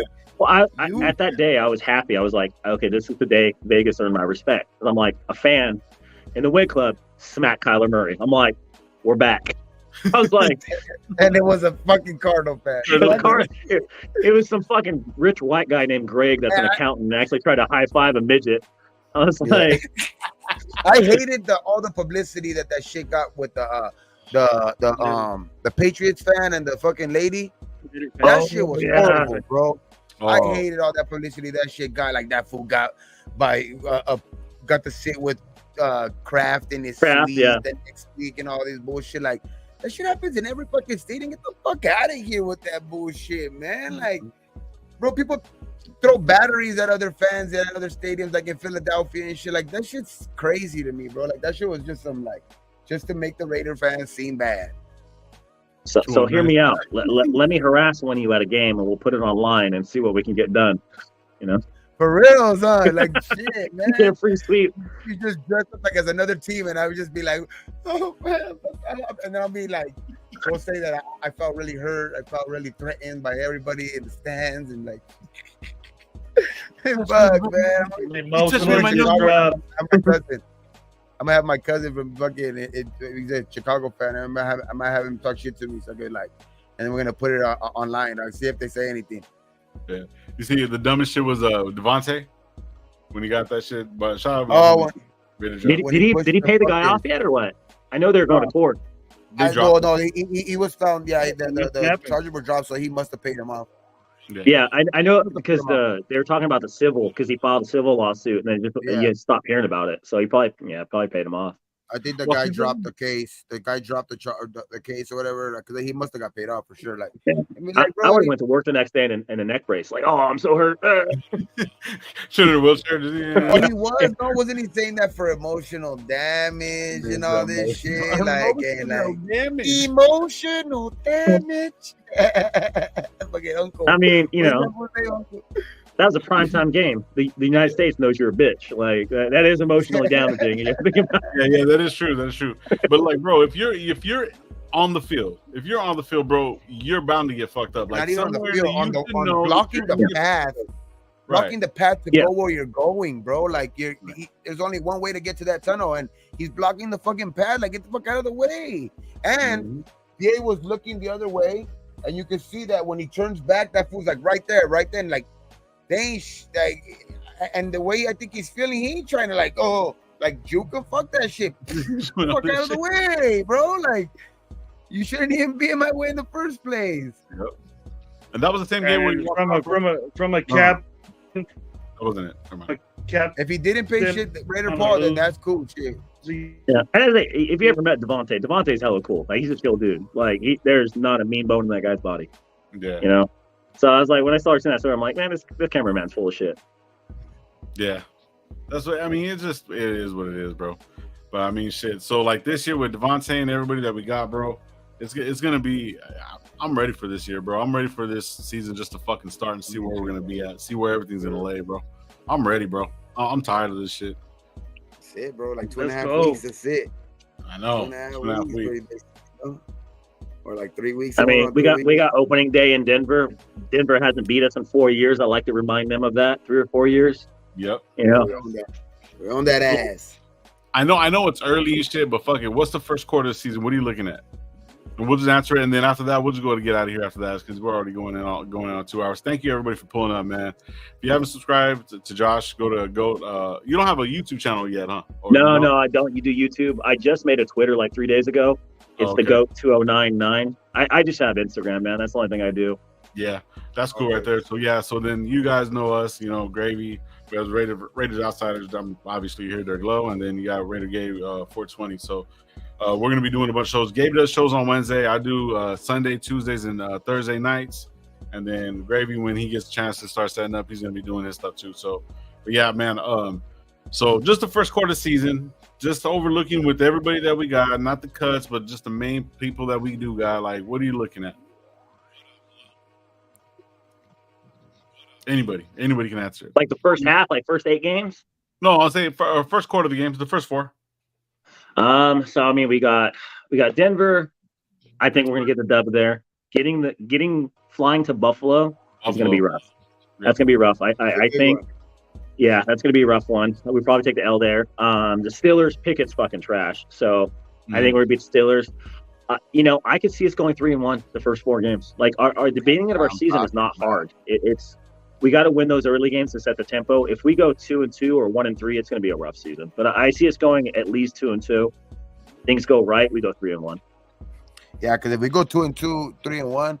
I think like the couple games after that too are very winnable too. Like like Chicago, and I think it's Green Bay with with Love. So I think those are also winnable games right after that, bro. So it's like you can get a good start to the first half of the season, shit, and build confidence with that defense. I think this team can make some noise in the end, bro. Yeah. So I'm saying 2-1, 2-1. 3-1. I mean, 2-2 or 3-1. I think like that should be, and I think that would be a good start for us. Like 3-1 for sure. Like Josh said, like that'd be awesome, bro. Like 2-2 though, I think that's. I mean, because the Charger game is gonna be tough, in LA, because that's I think they are gonna maybe get maybe just because those games are always played tough. They're divisional games, and usually we always kind of like split against the Chargers. So those games are gonna be tough. So 3-1 or 2-2, I think coming out of those 4 games would be great. Yeah, I'm looking 3-1 too. I do. The Bills, I don't know.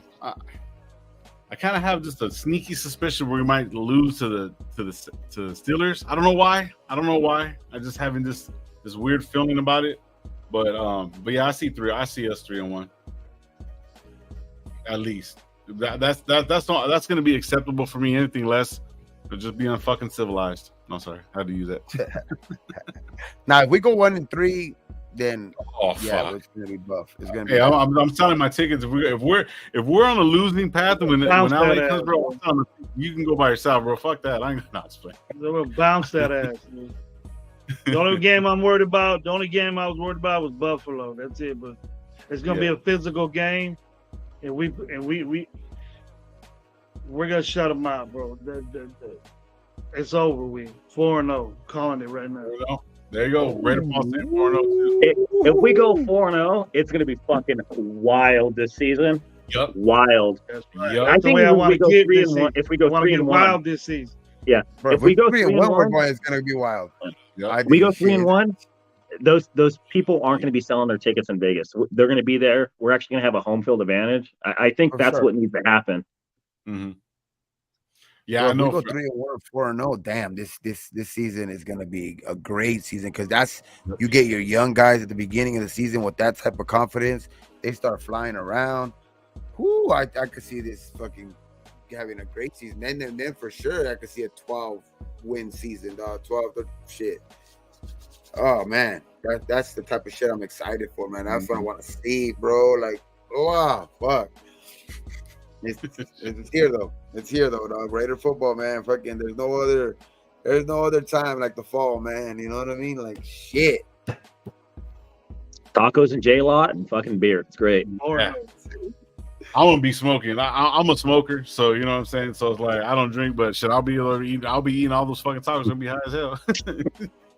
I do when I don't have the kids, man. When I don't have the kids. Oh, it's on. Yeah, it's on. I'm just walking around like a fucking goofball in the stadium. You going to the home opener? Oh yeah. I'm some sticker man. I sit on the ton. Okay, I'll be there too. I'll be at the Steelers game for sure. You going to the LA game? You going to the Charger game? Yeah, I'm going to the Charger game. The away games, I'm going to Chargers, Chicago for sure, Denver, and then maybe Miami. But I am going to New York too. I'm taking my kid, like I said, to New York. He wants to put somebody to the table. So New York. I might see you at 3 games: the Chicago, the LA, and the Steelers games. Those are the 3 games I'm going to. So probably fucking get more of those stickers there. Get more of those stickers, man. I got a guy I could put one on. So I do have a couple of fun things in store for this year that you guys will see. Yeah. I always have fun and talk shit when I go to games. So I did order some stickers for some Charger fans too. Shit. So, yeah, and we're gonna be at that game, dog. You ever do a joke? You ever put a joke on a Raider fan, and like? No. You don't fuck with your own kind. You leave them alone. Damn. Yeah, we're gonna be there at the Raider game, so we can all, meet up, chill out. You know what I mean? Have a, toast or something. You know what I mean? Take a shot, do a hit. Yeah, bro, we're all gonna be there, bro. So it's gonna be good. Like if you know, Power and stuff like that. I know Boss, I know all these guys, man. It's gonna be crazy. So we're all. Boss lives by me. Yeah. Oh, does he? Yeah. Raider. Yeah. I don't know if you know Raider. I do want to say something. So a lot of my friends dress up. So I decided to actually have a costume made for me this year. So you guys will actually recognize me. Yeah, I've got a head-to-toe costume made, and this is just my helmet. Out of here, bro! That shit is dope as fuck. Oh, bro, that was gonna out of it or no? What was that? You see out of it? Oh yeah. So I'm a huge DC guy, Superman, all that kind of stuff. Yeah. So I had a Jason Todd, if you guys don't know who he is, Red Hood. So I had Red Hood costume made, but everything's silver and black. No shit. So you can do a fucking Red. That's dope. Yeah. So I'm gonna be running around with Power Raider dressed up, just drunk and shit in a superhero costume. So it'll be fun. There you go. Shit. Man, that's gonna be cool, man. My shit. Hell I'm gonna yeah. take my son to the game. I'm gonna take my son to the game because he's fucking. He collects all of that shit, man. He Yeah, collects I got all of it. stickers, patches for the kids, man. I got T-shirts that I had made. My guy gave me a good deal, so I had a bunch of T-shirts made. I only got size large. That's what he had. He's like, hey, this is what I can get you for the best deal. So I got a bunch of large shirts made. I'm giving away. Like I said, the money I make off my Instagram, I just buy stuff and give it away to people. For sure, man. That's cool. Man, man. that's cool, gonna be bro. hella dope, bro. That's gonna be crazy and shit, man. So, Yeah, guys, we're yeah, gonna be man, out. LA. Yeah, I know we're gonna be out here. We'll see you in LA, brother. But look, you're Thank you always so much for having me on, man. bro. You're always welcome. Like, you know what I'm Thanks, saying? appreciate it. Yeah, anytime, bro. You know what I mean? But yeah, man, just like I always say, man, everybody just, you know, be safe, be thankful for what you do got and what you don't. Don't drink and drive. You can drink all you want, do whatever you guys want, you know what I'm saying? But you guys just be safe, man. You know, Saturday, we're gonna be playing against the fucking Cowgirls, so see how that goes. It's gonna be our third stringers and stuff like that, man. I want to thank everybody that pulled up. Gravy, you know, Gabe always, man, Josh, Yeah. man, it was a pleasure, bro. It was a pleasure, man. Thank you, Yeah, man. it was good. It was good. It was good meeting you, man. Hell yeah, man. I'm looking forward to you know, person, you know, hitting up, you know, to toast it to something. You know what I mean? That's gonna be cool, man. Good Yeah, vibe, man. man. You know, good peeps for sure. Well, you guys have a good night, man. Be safe, and we'll see you guys on Thursday. All right, peace. All right, you guys have a good night, man. Thank you.